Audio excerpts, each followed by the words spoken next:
experienced, high winds and a lot of rain.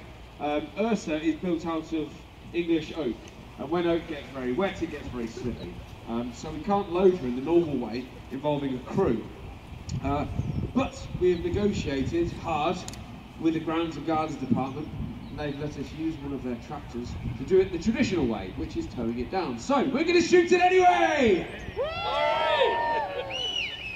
You good people, and I'm going to tell you how she works. So, Ursa is one of the biggest, most powerful trebuchets in the world, but also state-of-the-art in trebuchet design. That meaning she can be loaded in two ways. So you are seeing the traditional way of loading a trebuchet, which is towing the throwing arm down. But instead of a nice John Deere tractor, it'll normally be beasts of burden, which are horses or oxen, big, powerful animals.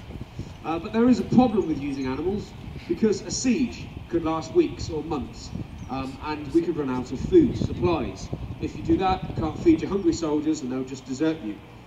So you'd resort to eating the horses and the oxen, but then you'll have no way of loading your trebuchets. So somebody somewhere thought of using the technology of the medieval crane. Same cranes that have helped build structures across Europe: churches, abbeys, cathedrals, city walls, and of course castles. So it's the wheels, normally used to lift heavy blocks of sandstone, have been placed inside the trebuchet. You link the trebuchet wheels with a central axle.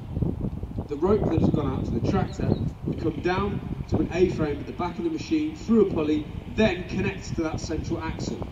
When the rope is attached to the central axle like this, you can use manpower to load the trebuchet. When you've got thousands of soldiers at your disposal, it's good because you have the pickings. You only need four soldiers, two to climb inside each of those wheels, and their job is simple: to walk within those wheels. They walk in that direction, turning the wheels round, which turns the axle, linking them.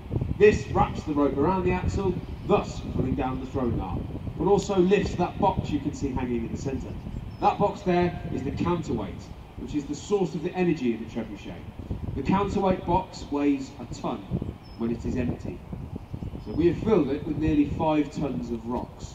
So that is 6 tons that's hanging there. And when we have a crew inside the wheels, that means that's just 4 people lifting that incredible weight. So this is a feat in engineering. So we have the trebuchet master who's operating the machine. That's Charlotte at the back there. It is traditionally the trebuchet master's job to oversee the construction and the operation of the trebuchet. And that person is the person to pull the trigger. The trigger is very simple. It's a metal hook attached to that A-frame at the back. Its counterpart is a metal loop on the throwing arm. So when the arm is brought down in line with the A-frame, the hook passes through the loop. Simple as that. That is the release mechanism, that is the trigger. But we've got to be careful not to accidentally launch the trebuchet. Charlotte could trip over a rope and send launching herself down the island, and we can't have that. So 2 safety implements have been put around the trigger. First of all, a metal pin pushed underneath the trigger, then a chain hooked to the very end of the arm, which you can see at the back. Now the main reason for these 2 safety devices is not just for Charlotte to continue tying away the winch rope, making sure there's no tangles, but also the crew's job wouldn't be over. Once they finish the job of the winding down, they must turn around and walk the other way. Basically to get rid of the rope that is gathered around the central axle. If you shoot a trebuchet with a rope around the axle, you will destroy it. So once they've done that, you can clear the machine and you can start shooting things out of it. So the process of the crew winding the trebuchet is around about 6 minutes. That's how long you want it to be. It won't stand alone in a siege. If you are sieging a city, they'll have big defensive walls. You want to surround the city as much as you can and have as many of these machines as possible. But this one is incredibly big, so the rest of them will be dwarfed in comparison. So why use trebuchets when, in a time like 1471, Wars of the Roses, you've got cannon that can do the same kind of job but a lot quicker? Well, cannons can bombard a city wall and create a breach. Once that breach is met, you then have to send in your soldiers to fight through the streets and in the city. And you have to be prepared to lose a lot of those men. Perhaps half of your soldiers won't survive an attack.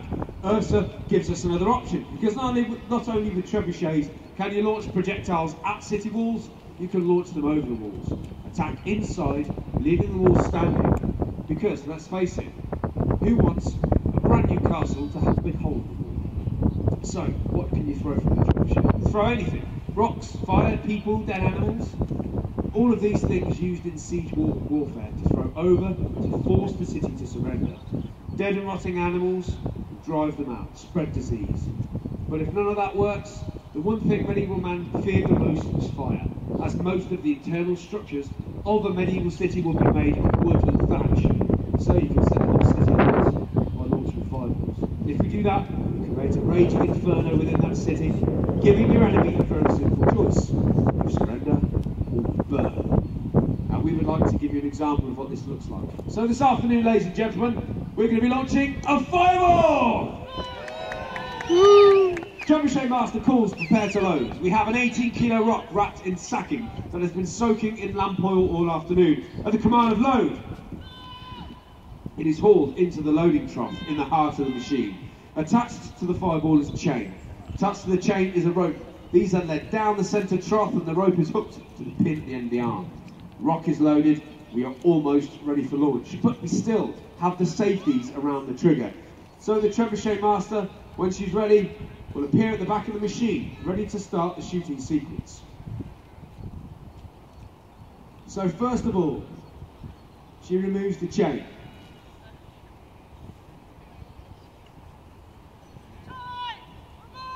Then, with a very steady hand, pulls out the pin from underneath the trigger.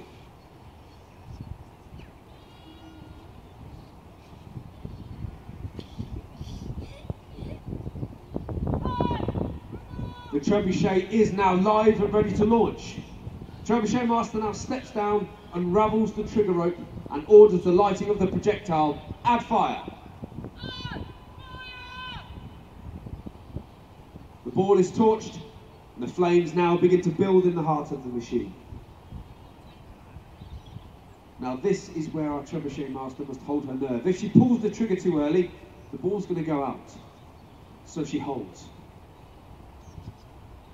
And she holds. We launch!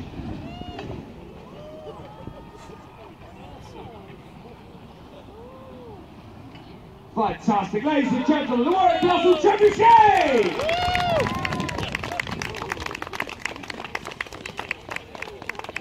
So, after all that horrible weather, we managed to shoot her. And Charlotte has crewed the machine by herself, so please, let's hear a massive cheer for our Trebuchet Master, Charlotte! Superb, and what a machine. So ladies and gentlemen, we hope you enjoyed your day at Warwick Castle. You didn't get too nice and sunny, nice and dry after the way back to the cars. Come and see us again. We're celebrating 10 years of this trebuchet this summer. We're going to have a fantastic show for you, so please come and see us again. And thank you for watching the Warwick Castle Trebuchet. Thank you!